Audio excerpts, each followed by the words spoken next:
Faleminderit. Tani, si quhej? Desada. Desada. Faleminderit Desada.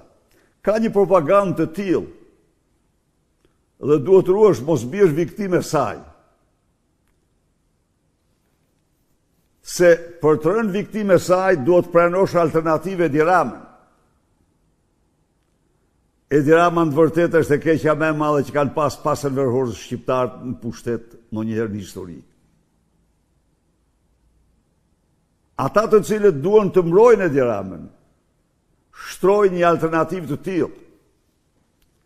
Por Partia Demokratike është një forcë politike që ka transformuar Shqipërinë me vepra dhe jo me fjalë. Desada, në 8 vite Partia Demokratike ka administruar një buxhet total prej rreth 30 miliard euro, sepse ka qenë partia taksave tulta. Por me ato 30 miliard euro ka dyfishuar rroga dhe pensionet, mbi dyfishuar rroga dhe pensionet. Ka nxjerrë Shqipërinë nga grupi i vendeve me të ardhura të ulta në grupin e vendeve me të ardhura të mesme të larta. Me ato 30 miliard euro kjo qeveria e saj dhe koalicionit saj ka ndërtuar në Shqipëri 11.300 kilometra autostrada, superstrada, rrugë rurale, parësore, dytësore, tretësore, ka ndërtuar tunele dhe ura, ka ndërtuar mbi 1.300 shkolla dhe kopshte, mbi 720 sisteme kanalizimesh dhe ujësjellshas. Në qeverisën e saj, me qenë për ata që duhet të bëjnë krahasimin e të pakrahasurve, Shqipëria u antarësua në NATO, mori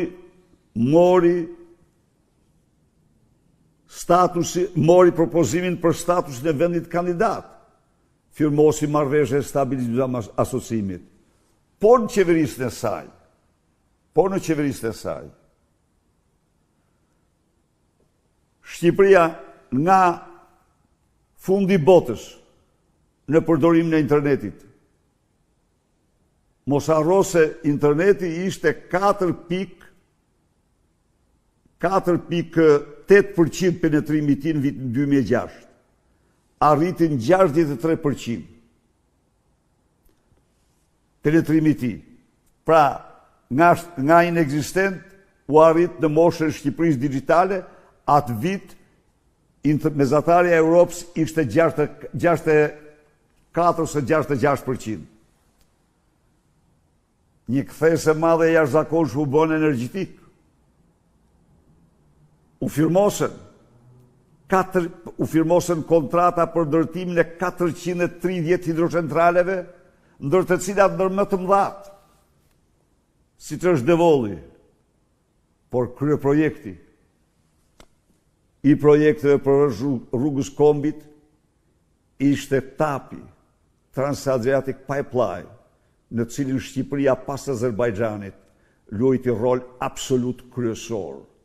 Dhe sot Europa merr korridori jugor, nuk është më në duart e rusëve, por është një gaz shellës që vjen direkt nga Azerbajxhani në Itali, dhe Shqipëria ka çdo mundësi për të qenë nyje e fuqishme e shpërndarjes, por nuk përfiton as dhe një litër për shkak të qëndrimit të këtyre qeveritarëve. Pra, cili do që flet për alternativë, le të marrë të krahasojë dy personat. Duhet krahasuar kjo. Edi Rama dhe jo vetëm Edi Rama, por dhe diplomat korruptokrat bën çdo gjë për të hap padi penale ndaj Sali Berishës. Çfarë doli pas hetimit 4 vjeçar dhe vetimut të vëmëtarisë ti 35 vjeçare? Doli se ai dhe fëmijët e tij s'kishin thyer kur ligjin. Asnjëherë. Doli se ai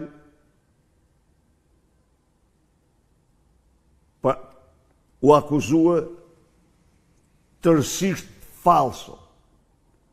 akuza ndaj tij ishte një piramidë mashtrimi. Se toka që kishte marrë dhënëri i tij ishte toka e gjyshëve të dhënërit. Se ajo nuk ishte kur shpronësuar nga autoritetet italiane, po ishte konfiskuar nga regjimi komunist. Dhe se nga dhjetra zyrtarë që kishin firmosur procesin kthimit të pronës, të njohjes, të kthimit të pronës, parablerës së objekteve, sot të qeverive të majta dhe djata, sot nuk ka asnjë zyrtar në ndjekje nga dhjetra, sepse kanë zbatuar ligjin. Dhe është vënë Sali Berisha, sepse me akuzën falso se i ka dhënë tokë të shpronësuar në një kohë kur gazeta zyrtare e asaj kohe tregon se toka ishte e pronarëve, toka nuk u shpronësuar, por u rekuizua për jafat kohor 6 mujor. Tjetër, një minutë, se duhet i bëjmë krahasimet. Do shkojmë te krahasimet. Tjetër, hetimi i pasurisë Sali Berisha për 32 vite tregon se ka 100.000 euro. Kursime bashkë me të shoqen e tij dhe një apartament 40 metër katror më të madh se atë që kishte në diktaturë. Të marrim pak Edi Ramën.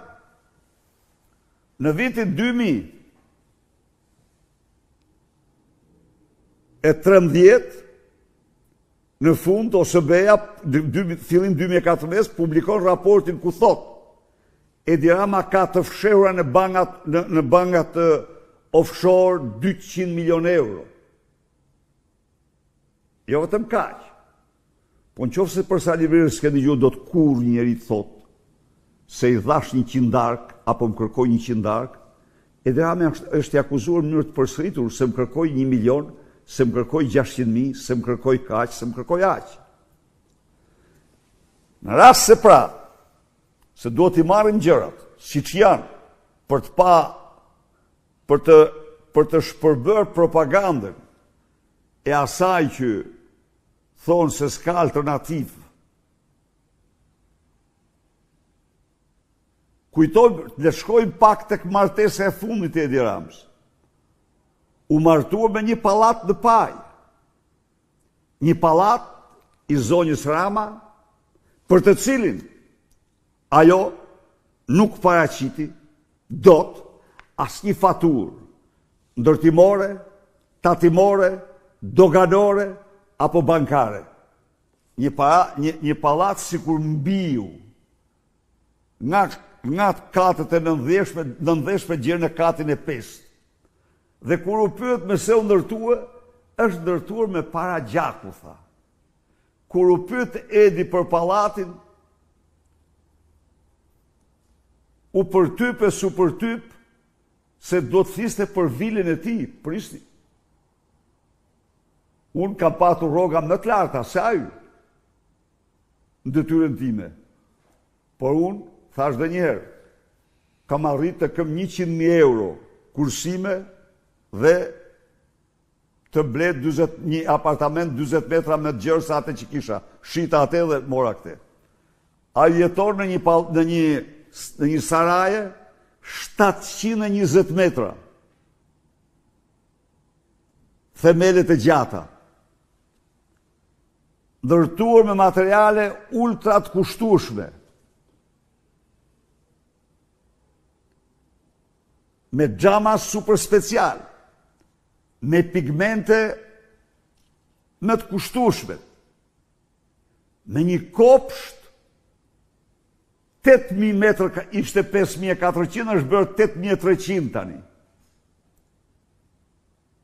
Kopshti, s'ka kryeministër në Europë të ketë një kopsht të tillë, ju garantoj unë ju. Mbretërit po, se i kanë trashëgim shekullor, po kryeministra me kopsht 8.000 metra nuk gjeni ndonjëherë kur. Ndaj dhe mos them këte, pastaj urdhro, pas një hetimi shqiptar dhe ndërkombëtar. Sali Berisha ju gjetë 0. U detyruan të akuzojnë se vajza e tij i ka paguar pushimet. Historia më turpshme në akuzën e botës. I ka paguar një javë pushime. Se vajza dhe dhëndri i tij kanë paguar 3 fëmijë me autizëm në qendrën ku është shoqja e drejtor për 20 vitesh pa asnjë qindark përfitim. Thjesht vullnetarisht. Ndaj dhe Desada, ruaju nga propaganda sepse bëjnë gjithçka për të mbrojtë Edi Ramën. Edi Rama është një keqe të mërshme. Nuk ka patur, është një generator të zezash për këtë vend që duhet ikë 1 minutë më parë.